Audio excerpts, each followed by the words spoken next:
तेरी औकात क्या बॉल फेंकने की? अपना जात देखा है? नहाना पड़ेगा। जाके अपने बाप के साथ जूता से, तेरी औकात नहीं है हम लोग के साथ खेलने की, ठीक है? नीच जात में। अबे देख क्या रहा है बे, खाएगा क्या? मार मार, लात को भूत बात से नहीं मारता। मार मार डंडवा कहाँ है रे? मार भाई, मार भाई, मार भाई, मार भाई, मार भाई, मार भाई, और मार, और मार, और मार भाई, अब नहीं मारेगा, और मार भाई, और मार भाई।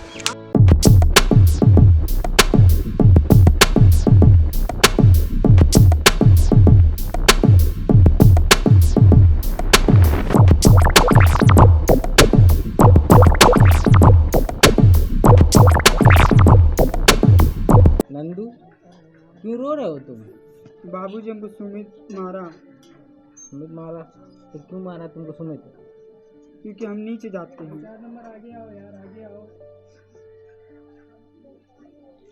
नीच जात बोला तुमको? बाबूजी नीच जात क्या होता है? नीच जात बेटा, नीच जात जात पात तो वैसे नहीं होता है कुछ, सब बड़े लोगों के बनाए हुए सब चोचले हैं ये।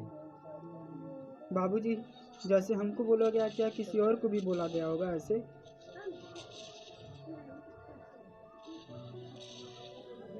जो हमारे मसीहा थे उनको बोला गया था।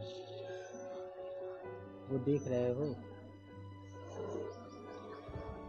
उनकी मूर्ति,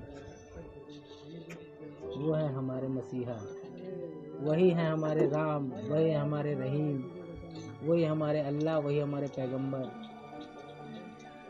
बेटा उनका नाम है डॉक्टर भीमराव अंबेडकर।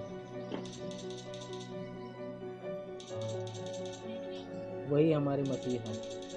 उनको इतना ज़्यादा प्रताड़ित किया गया उनके जीवन में।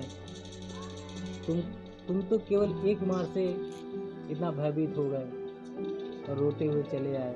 उन्होंने पूरी जिंदगी से संघर्ष किया और ऐसे जाने कितने अपमान सहे उन्होंने, लेकिन फिर भी उन्होंने इतना संघर्ष किया और वो आगे बढ़े।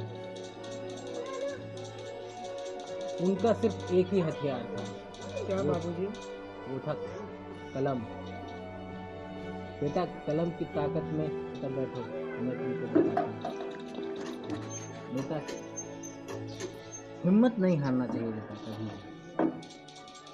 कलम में वो ताकत है जो तुम्हें इस समाज में क्या पूरे विश्व में तुमको अव्वल दर्जे का इंसान बनाती है। कलम में वो ताकत है। अगर तुमको वो सम्मान पाना है, वो इज्जत पानी है इस समाज में, तो तुमको उनकी तरह बन के दिखाना होगा, उनकी तरह पढ़ना होगा और अपने समाज को आगे बढ़ाना होगा, उनका उत्थान करना होगा। बेटा तुम्हारे जैसे ही हमारे समाज में कई लोग शोषित हो रहे हैं, कई लोग अपमानित हो रहे हैं। ये हमारे समाज को चाहिए अपने समाज से हर एक आदमी आगे बढ़े और पढ़े लिखे, बाबा साहब का जो मिशन था उसको पूरा करे। बेटा तुमको भी अपने जीवन का एक ही लक्ष्य बनाना है, सिर्फ कलम की ताकत को पहचानना है। तुमको शिक्षित बनना है और अपने जीवन को उज्जवल बनाना है, इस समाज का उत्थान करना है। जाओ बेटा, मेरा आशीर्वाद तुम्हारे साथ।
आज जिस शख्स को मैं स्टेज पे बुलाना चाहता हूँ वो महान शख्सियत, वो महान हस्ती, किसी पहचान के मोहताज नहीं, हमारे देश के सर्वोच्च बैरिस्टर, सर्वोच्च वकील mister Nandlal, please come on the stage.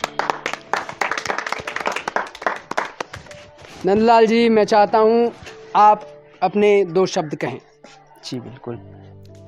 तो नंदू से मिस्टर नंदलाल तक का सफ़र इतना आसान नहीं था। कड़ी परिश्रम और संघर्ष के बाद मैं इस मुकाम पर पहुंचा हूं और इसका श्रेय मैं बस 2 लोगों को देना चाहूँगा। पहला तो ये पेन और दूसरा बाबा साहब भीमराव अम्बेडकर, जिनको सभी लोग जानते होंगे आज के दौर में।